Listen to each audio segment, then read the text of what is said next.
Good morning, good afternoon, or good evening, depending on where you are. I am the Viking Tour. I hate not knowing what to do next. And this is Castlevania Bloodlines for the Sega Genesis. Again, the Genesis, okay? So, what I'm doing today, I am not starting a new series. I'm just showing you guys one of the options that I have currently. Of course, if you guys know anything that you would like to see being played here, let me know.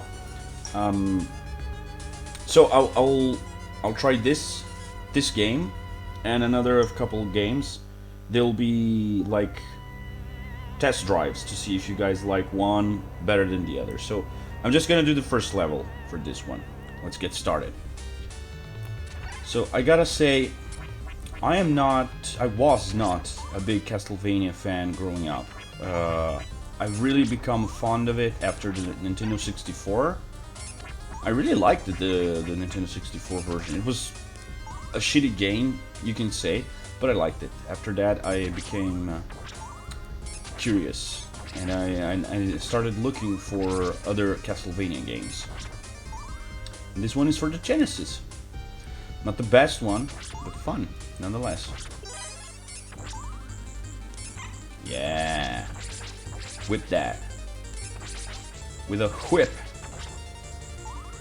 This game is fun because at the time there weren't so many options of some things about Castlevania was that, for example, I know that the first Castlevania was Simon Belmont, and then the second was still Simon, and then we had Trevor Belmont, his ancestor, something like that.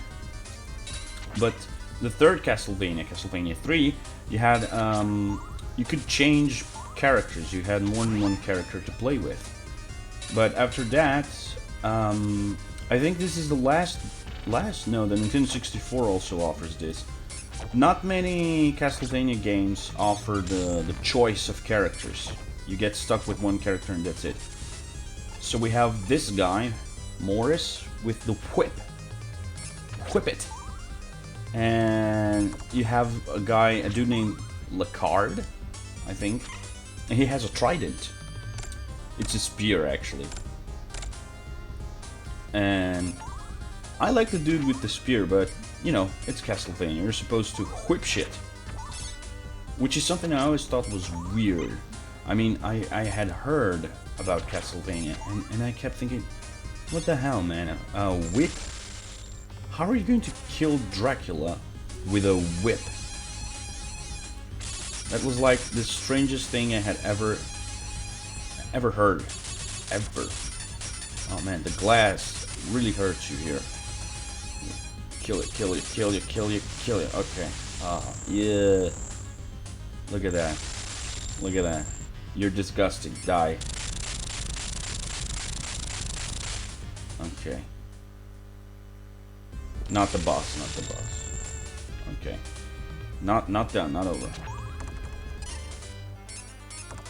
So I never played this game when I was a kid because I didn't like Castlevania, but I play it now because I like Castlevania now. Yep. Okay, there we go. And just so you guys know, there are a lot of games nowadays that make fun of this. But if I'm not mistaken, Castlevania was the first one to have you know, have you break... Oh, come on, stop that. Castlevania was the first game to have you break the wall and find food. Yes, before Castlevania... Oh, I got my ass kicked. I'm distracted, super distracted.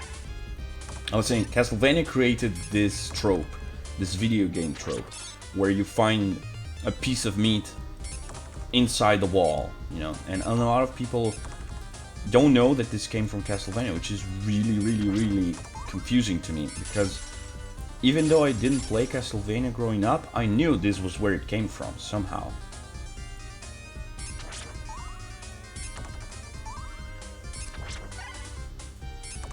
Okay. So, this game is a bit challenging, like any Castlevania. I mean, Castlevania is one of the best games ever, because of a simple reason. It's really challenging. It's really difficult. It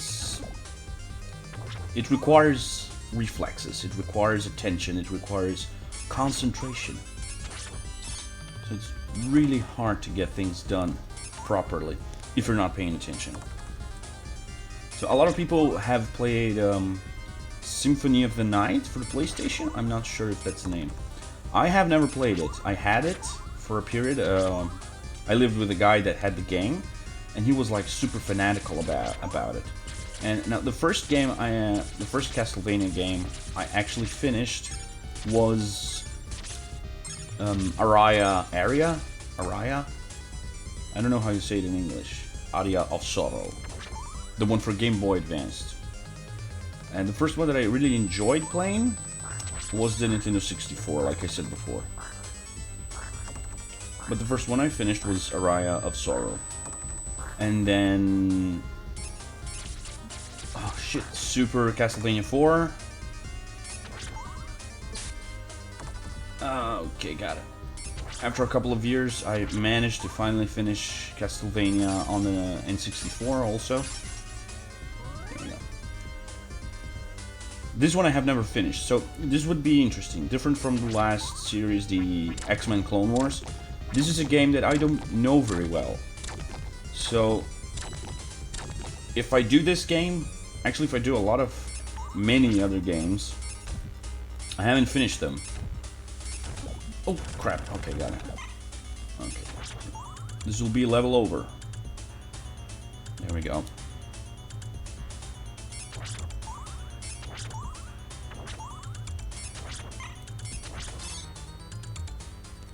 Okay, here comes the boss. And I remember reading about this game on a magazine, a gaming magazine that I used to buy. And it was, you know, something amazing, because it was like, oh, it's Castlevania on the Mega Drive. What the hell? Nintendo fans were all having hissy fits. Because, ouch! Don't kick me. Okay, there we are. Okay, so this is Castlevania Bloodlines for the Genesis. Let me know if you guys want me to play this one until the end or not. It's up to you guys. I will start something sooner or later, so I'm gonna record a couple of games, do a couple of short episodes, one-shots, and then I'll let you guys decide what's up. Thank you very much for watching. Leave a like if you did. Subscribe today for more awesome daily videos.